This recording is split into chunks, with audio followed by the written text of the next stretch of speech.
N'obutukidde leero President wa NUP Robert Kyagulanyi akyagenda mu maaso n'okufuna bannakibiina bamusaasira obuvune bwe yafuna wiiki ewedde mu bitundu by'Ekira Bulindo. Bakkansala abakiika mu lukiiko lwa KCCA nga bakulembeddwamu Moses Katabu nabo olwaleero beesudde mu ddene okugenda okusaasira ku Kyagulanyi. Okulaba nga tumuzzaamu amaanyi n'okumutegeeza na buli omu ali eyo nti eggwanga lino lyaffe ate tateekeddwa kulwana yekka wabula tuteekeddwa okulwana nga tuli mu ggulu. Abalala abazzeeko kubadde abakulembeze okuva mu kitundu ky'Ekira abakulembeddwamu Meeya Julius Mutebi Nsubuga era ono ategeeza nti basobodde okweyimirira omu ku bawagizi b'ekibiina abakwatibwa poliisi mu kanyoolagano akaliwo ku lunaku olwo. Buli omu twasobodde okumweyimirira, nze namweyimiridde ne kansala Julie.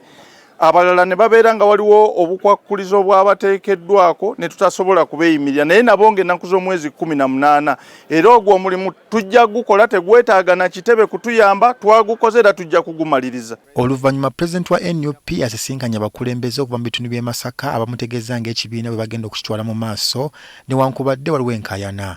Nga nkukakasa Oweekitiibwa Pulezidenti nti e Masaka tetugenda kunyenyezebwa.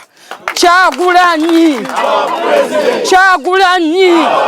tugumye bannayuganda bonna faba bakiikiridde omulabako nti gyali mulamu ateredde entende era olutabaalo lugenda mu maaso. Okusomoozebwa kw'amaanyi nnyo ebitongole eby'obwannakyewa ebyesuliddeyo gwannaggamba obutavaayo kulambika ggwanga ku nsonga zino n'okuvumirira ebyo ebikyamu byonna ebikolebwa gavumenti. Kino kye tuzze okukola olwaleero kye kifaananyi ekijjayo Masaka n'obuwagizi bw'eyina eri President eri National Unity Platform. President wa NUP wano wasinzidde n'asaba abawagizi b'ekibiina okugenda mu maaso n'okubunya enjiri y'ekibiina buli gye bagenda. Bw'osanga eri ng'abagambi aba NUP bazungu babateekamu ssente bali babisiyaga babateekamu ssente obwo bulimba mu busangule bo.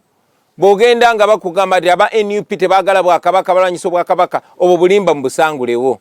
Ovunaanyizibwa mu butwale nammwe kubanga tebalina kye basobola kukozesa okutulwanyisa okujjako obulimba.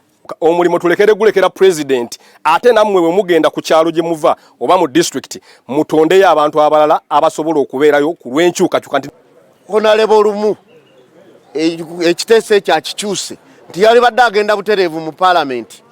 Ono ye yali badde leader of opposition butereevu kubanga ye yali namba 2 yakulira oludda oluwakanya si bano abaagala okwesooka ebifo atuuka eri nti nange bampa obwa leader of opposition. Kyagulanyi era asabye abantu okugenda mu maaso n'okukozesa kamera zaabwe buli bwe balaga kuba kye kyokka ekyabataasa ku lwokubiri lwa wiiki ewedde. Ekisinga ky'okulwanyisa kye tusinga mu mulembe guno kuba mujjukira poliisi yavaayo negamba Kyagulanyi yaseeredde n'agwa era singa tewaaliwo bakamera nga balaba buli ekigenda mu maaso kubanga be bafuga zi radio be bafuga zi TV bandiguziza abantu obulimba ng'era bwe mmanyi. Raymond Tamale, NTV Akawungezi.